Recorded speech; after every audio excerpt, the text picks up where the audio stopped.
to our Bitcoin segment of the show. This is a segment of the show where we talk crypto adoption. Now, we did have this Africa story here earlier. Of course, you guys can check out Bitcoin. We are going to be have that contest ready for you guys by our afternoon video. Nigeria lifting ban on bank accounts for crypto firms could lead to usage surge. How about that?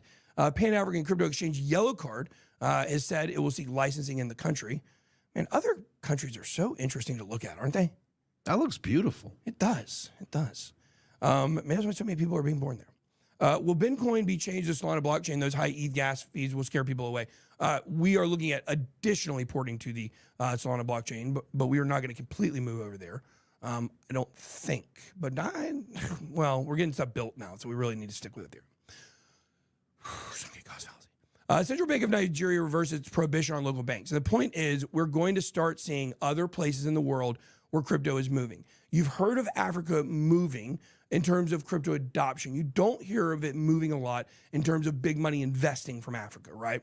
But when you start to, this is why adoption is so important, because when you overlap adoption and utility on top of a new generation of people coming into crypto during this bull run, what you're going to do is you're also going to bring in a lot of people from a utility standpoint that also become investors and are able to get more stable economically because now they're banked. And they were previously unbanked. It was like 30% of Brazil is unbanked. It's crazy numbers when you look at these things. So Africa is a place that is heavily focused on crypto adoption. Why? Well, Africa is behind, we would say, definitely America, North America, in a lot of different ways. Africa is behind Europe in a lot of different ways. And I don't really know where it ranks in some other places. I know Africa is not primitive like a lot of people think that it is. Some places are, of course. And by primitive, I mean more primitive than the modern United States. But a lot of those big cities over in Africa are really turning in, I don't know what's called Americanized, big cityinized. I don't know how you would say it.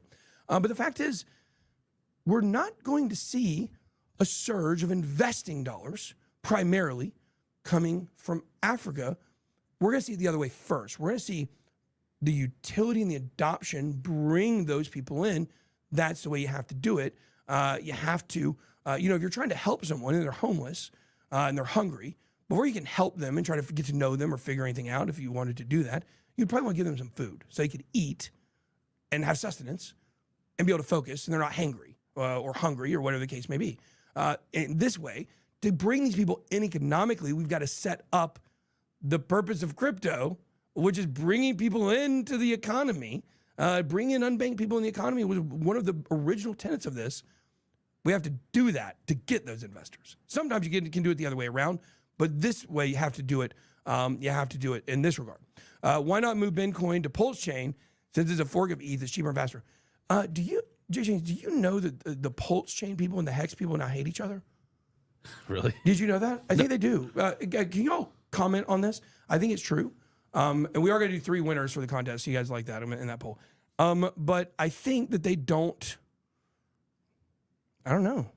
I hope that they. I don't think that they like each other. I would love to see. Did I read a headline that like Richard has left Hex? There's no way. Let me look that up. I think if it is, it's for his legal case. I'm sure. He can't leave Hex. He has all the coins. I don't know that. I don't know that. That's the speculation a lot of people have. He has all the Ethereum or he spent it all or whatever. So, okay. Here we go. African nations, were busy introducing various initiatives for 2023. Here's some of the big things that Africa was doing. You guys are going to see a lot of this adoption we're talking about. South Africa, regulatory initiatives, right? Taxing crypto since 2018. But now they added a new clause for the crypto industry to protect customers from unethical advertising. And also their Financial Sector Conduct Authority announced all crypto exchanges must obtain licenses by the end of 2023. Nigeria, becoming one of the biggest countries in the world, despite a national interest penetration rate of only 40%, and a government ban on banks from dealing in crypto, Nigeria is among the world's leaders in crypto adoption, second on the Global Crypto Adoption Index. Remember, number 1, India. Biggest country in the world, I believe, right now. I think it passed China. Nigeria is the number 3 country in the world right now. Number 4, I believe, is going to become number 3, I think, before 2030. Or maybe it was 2050. I can't remember exactly. But it is going to be bigger than the United States, population-wise. And 2 of these countries are the leading 2 countries. 2 out of the biggest 3 countries in the world China number 9 or 12, somewhere around there, in crypto adoption. This is good news. Now, look, we want there to be adoption over here, right? We want it to be everywhere, but we feel a little left out over here. Even though they said, the United States is number 4 in crypto adoption. Come on, guys. It's because of the people. It ain't because of our government. Kenya also doing some positive stuff, introducing a tax on crypto, NFT transfers, 15% tax on monetized content. It's good because them taxing crypto means they're giving it, what's the word I'm looking for? Credibility. The Central African Republic, significant progress in crypto regulation. Ghana's quietly emerged as a noteworthy player. So there you go. So that's what's going on with crypto adoption in Africa. Crypto adoption stories aren't as sexy as other stories. That's why it's important that you join the Bencoin community. Go to @joinbencoin on Twitter and make sure to join the Telegram group as well. It's going to be part of sign up for this contest so you can find out what's going on with crypto adoption because we do more than just talking about make money here and things like that.